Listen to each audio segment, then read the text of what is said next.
আসসালামু আলাইকুম। আমি Farhad Islam Rajib, go to abroad এর managing director. Nazmul Hasan visa পাওয়ার পর তার অনুভূতি আপনাদের সাথে শেয়ার করব। তোমার নাম? নাজমুল হাসান।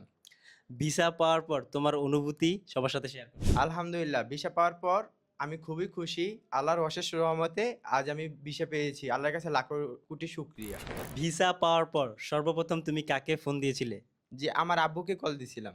আম্মু সাথে ছিল আর নানু আমার খুব প্রিয়। নানু আমার সাথে ছিল।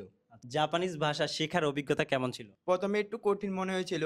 আপনাদের সাপোর্টে, স্যার ম্যাডামদের সাপোর্টে পরে প্রত্যেকদিন প্র্যাকটিস করার পরে আমার থেকে খুব সহজ মনে হইলো। তারপরে আমি প্রত্যেকদিন রেগুলার ক্লাস করার পরে আমার থেকে অনেক মজা লাগছে জাপানি ভাষা শিখে। এই পুরো পথ চলায় গো টু অ্যাব্রড এর সাপোর্ট কেমন ছিল? গোটু অ্যাব্রো খুব মেন্টালিটি সাপোর্ট দেয় আমাদেরকে। ফারহাদ ইসলাম রাজীব ভাই আমাদেরকে খুব আমাদের জাপানে ভিসা পাওয়ার জন্য, পড়ালেখা করার জন্য অনেক মেন্টালিটি সাপোর্ট দিয়েছেন। আমাদের কঠিন কাজগুলা উনি সহজ করে দিয়েছেন।